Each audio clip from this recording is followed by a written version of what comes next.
Okay, I know we are going out on a limb here. We are going to be talking about some bold takes for 2022. Yes, I know your first reaction when you hear these are going to be to run to the comment section and to say, Mason, you clown, that's never going to happen. Why are you so stupid? Maybe you're right, but please don't just throw insults in the comment section. Give me your opinion, but give me an explanation behind it. Say, Mason, you are so stupid because X, Y, and Z. Please. Let's be civilized here. But before we get into it, go down there, drop a like on this video, subscribe to the channel if you play fantasy football. And if you play fantasy football and you have not gotten your hands on our 2022 fantasy football draft guide yet, what are you doing? Come on, go fix your life. Fix it right now. Our 2022 fantasy football draft guide, almost 300 pages of very, very important information and statistics that you need to crush your fantasy football draft this upcoming season.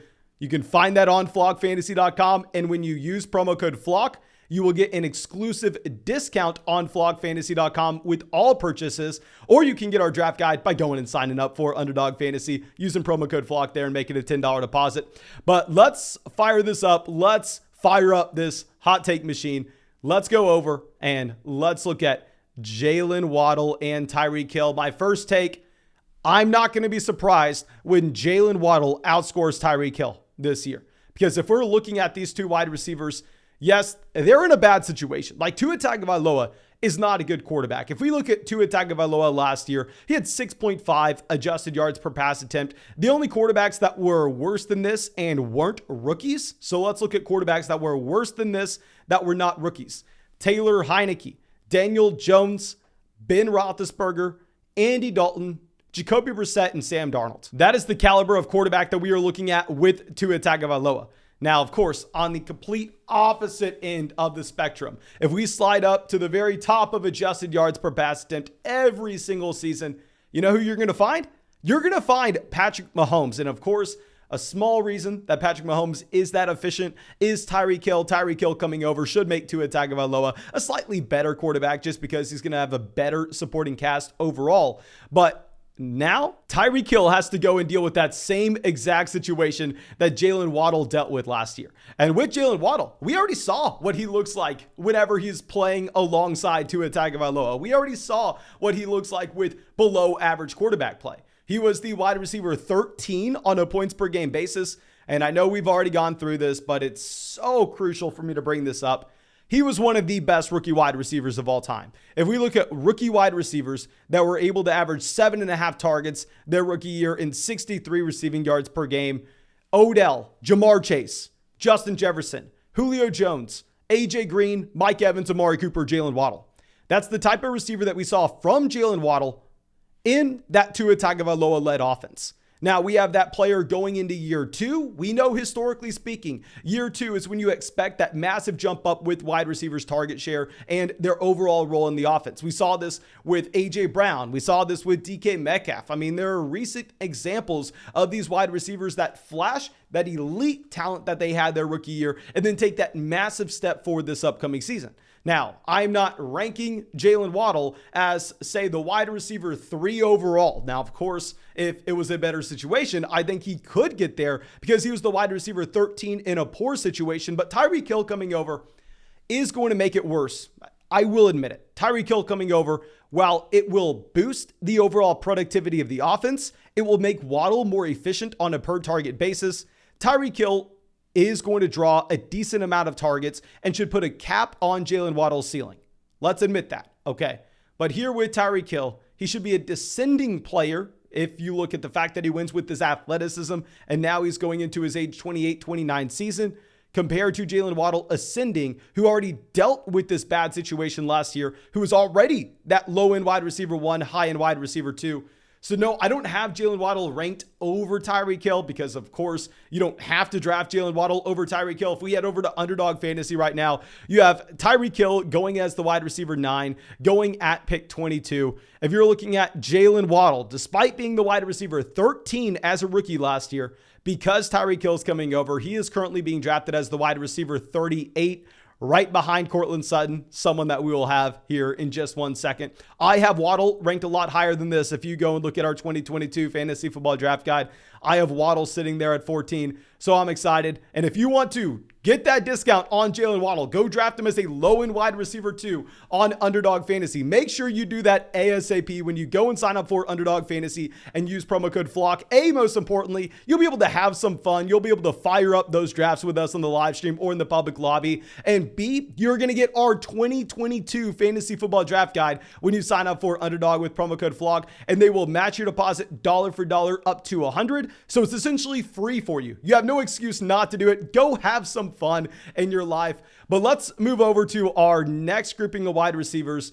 And I want to say that I'm not going to be surprised when Deontay Johnson outscores Mike Williams. Now, it happened last year. It happened the year before that with Deontay Johnson and Mike Williams. So your natural assumption should be, oh, Mason, this isn't bold at all. Why are you saying that this is a bold take? The reason for this is if you're looking at Mike Williams, he's currently being drafted as the wide receiver 13 on Underdog Fantasy. That low-end wide receiver 1, high-end wide receiver 2. And Deontay Johnson is about to fall outside the top 24 wide receivers. He's been sliding in ADP down to wide receiver 21 now, going directly before Jerry Jeudy, Allen Robinson, DK Metcalf, Brandon Cooks. I wouldn't be surprised if in a week or two, he's actually behind some of these players and maybe being a borderline low-end wide receiver 2, high-end wide receiver 3. But with Deontay Johnson, the targets are available. Now, yes, they decide to add in George Pickens. That's not great for Deontay Johnson.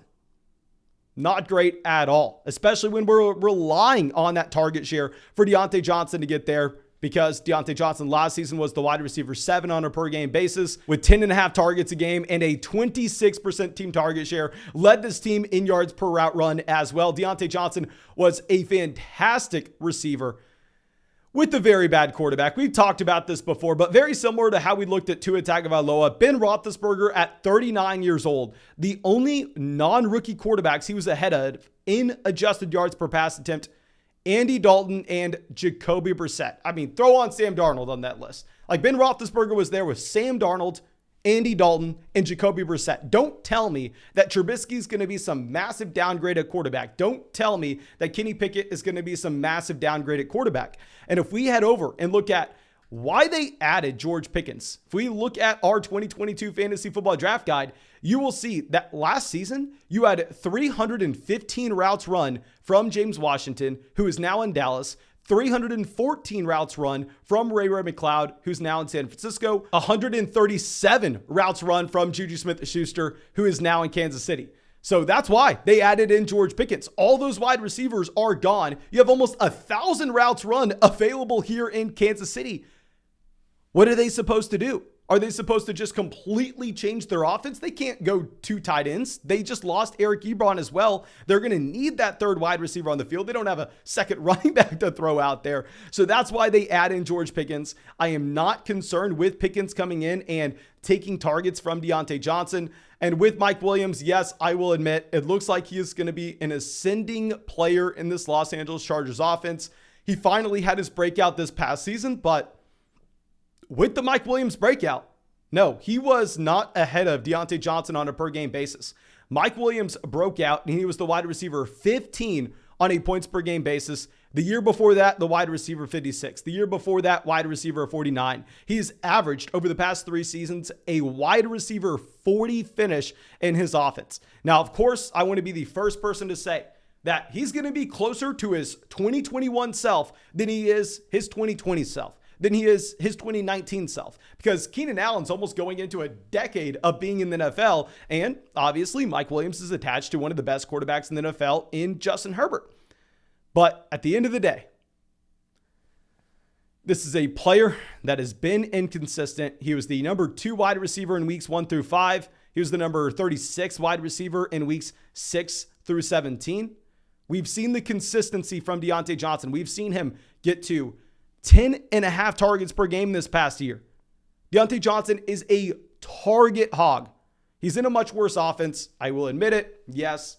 But I right now have Mike Williams ranked at wide receiver 17. So I'm expecting him to repeat what he did last year. I'm not expecting Mike Williams to get much worse at all. But Even though I'm expecting Deontay Johnson to take a step back, thinking maybe, just maybe, Kenny Pickett and Trubisky prefer Chase Claypool a little bit more than Ben Roethlisberger did. And I'm projecting Deontay Johnson to fall from being the wide receiver 7 to the wide receiver 15, despite still being on his rookie contract. I'm still going to rank Deontay Johnson ahead of Mike Williams. And apparently, according to ADP, that's a bold statement. Now, let's go over to our next bold statement.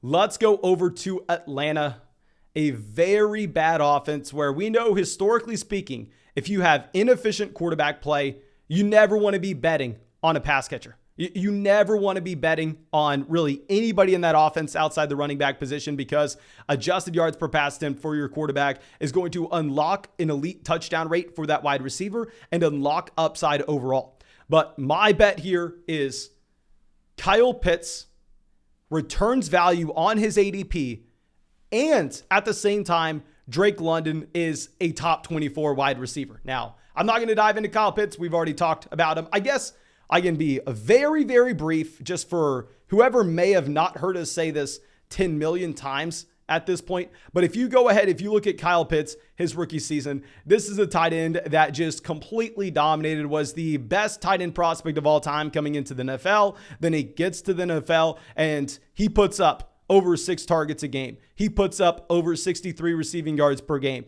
And if we look at players that were able to do that at 21 years old since the year 2000, Justin Jefferson, Jamar Chase, Keenan Allen, Amari Cooper, Juju Smith-Schuster, Mike Evans, and Kyle Pitts. That's the type of player Kyle Pitts is. And looking over at Drake London here, this is really the bold claim that London is going to be a top 24 wide receiver. Should start off slow. And yes, I'm not expecting Mariota to be a good quarterback, so it's risky, but London is an elite level wide receiver prospect. Of course, we spent our entire offseason diving into this on that Dynasty channel, but with Drake London, he was a top 10 NFL draft pick. He broke out as a freshman, which you love to see. You love to see an early breakout in college at the wide receiver position in particular, because it has a heavy correlation to NFL fantasy success. And he broke out as a freshman. But let me tell you who was on this same USC team with him. Because you had Michael Pittman Jr., you had Amon-Ra St. Brown, and you had Drake London. Now, Drake London started the year at 17. He started the year at 17 years old. I don't know how he got on USC's campus at 17. Don't ask me. But somehow the man who was a top high school prospect goes to USC at 17. And with Michael Pittman Jr. there, as a senior, this is your guy you're drafting at the top end of the 3rd round this year. Amon-Ra St. Brown there, who broke out to be a top 10 wide receiver down the stretch this past season as a rookie. He was a year older as well. Amon-Ra St. Brown was a sophomore. And Drake London averaged over 70 receiving yards per game in this offense. Broke out against top end competition. He declares early for the NFL draft. His final season at USC, he has over 1,000 receiving yards. He has 88 receptions in only 8 games played. He has 45% of his team's passing yards on a per game basis. He's an elite level prospect. I don't know how it's going to happen. I don't know how both of these guys get there when you're looking at Marcus Mariota as just a horrendous player overall. But if we check out Underdog Fantasy, Drake London is currently being drafted as the wide receiver 37. I think he has an upside shot to be a high-end wide receiver 2 by the time we get to the end of the year, even in a piss-poor offense. I think it will be very similar to someone like Terry McLaurin, where he had no target competition year 1, and in a piss-poor offense, you had Terry McLaurin breaking out. I think we're going to see the same thing from London. Now, let's go over to our next bold claim. Let's keep it with the rookies. I like hitting these rookies. Let's go over to Green Bay in a wide receiver that I will tell you that even when he falls 10 picks in ADP on Underdog, I'm still not that interested in taking him. Allen Lazard right now is going at pick 80 on Underdog Fantasy. If we look at where Christian Watson is currently going, you have Christian Watson at pick 111. You have Christian Watson 31 picks, almost 3 entire rounds behind Allen Lazard. But my bold claim is by the time we get to the end of the year, Christian Watson's the wide receiver 1 in Green Bay. Now, maybe Aaron Jones leads the team in targets. I don't know. I don't want to speak on that. But at the wide receiver position, I'm standing by Christian Watson. Here with Watson, very similar to Drake London. This is a receiver that his final year was absolutely dominant in college. Now, I will admit with Christian Watson, he has red flags, okay? He stayed 4 years in college. I've stayed almost 5 years. The man's going to be like 23 to start this season. If you look at wide receivers, historically speaking, when they declare late, they don't have the same hit rate that you're going to get from that 20, 21-year-old wide receiver coming into the NFL. We've proven this already. But this red flag with Christian Watson, I want to say it can be overlooked if you understand what happened to him in college. With Christian Watson, his team, due to COVID in 2020, his junior year, where you would want him to declare for the NFL draft, instead of having their fall season where Christian Watson was allowed to have that full-on elite alpha breakout, they pushed the football season to the spring. They said, I'm sorry, Christian Watson. I'm sorry, big fella. But no, we're not going to play football this fall. If you wanted to go to the NFL draft, I'm sorry. Unless you're Trey Lance, you're not getting out of here. So he had to play football in the spring. That's why he stayed for his senior season where he was dominant. He had 44% of his team's receiving yards on a per game basis. Yes, at a small school, but still, you love him to display that dominance. The Packers trade up to select him at pick 34. Same exact range where you had T. Higgins, where you had Michael Pittman Jr. going in that 2020 NFL draft class. I think Christian Watson could be good. I don't even want to talk about the athletic profile. He's a monstrous wide receiver that is a freak level athlete as well. That doesn't correlate too much to fantasy football success of the wide receiver position in particular. We would rather focus in on the production. But looking at Allen Lazard, I want to stand by the fact that I just don't think Allen Lazard is a good wide receiver. I'm sorry. I don't think Allen Lazard is particularly talented. Maybe he's the wide receiver one when the season starts. But this is a wide receiver that I think people are skewing the way they view him based on the touchdowns he scored last year. He had a touchdown rate at about 13% last season.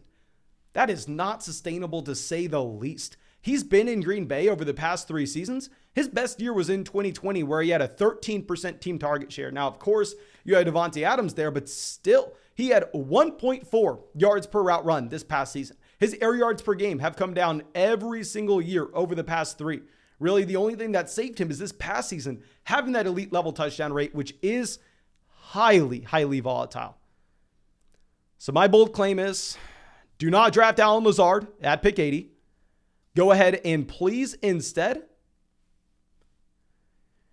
let's just get Christian Watson 3 rounds later.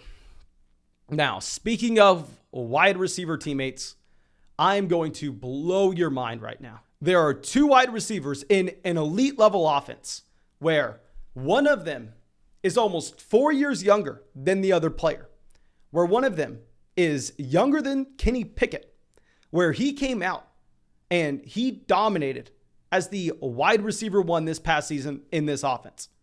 This wide receiver led his team with 1.9 yards per route run compared to the veteran, almost 4 years older, who had 1.5 yards per route run. This wide receiver dominated in games that they both played with 46 receiving yards per game compared to the veteran wide receiver with 23 receiving yards per game.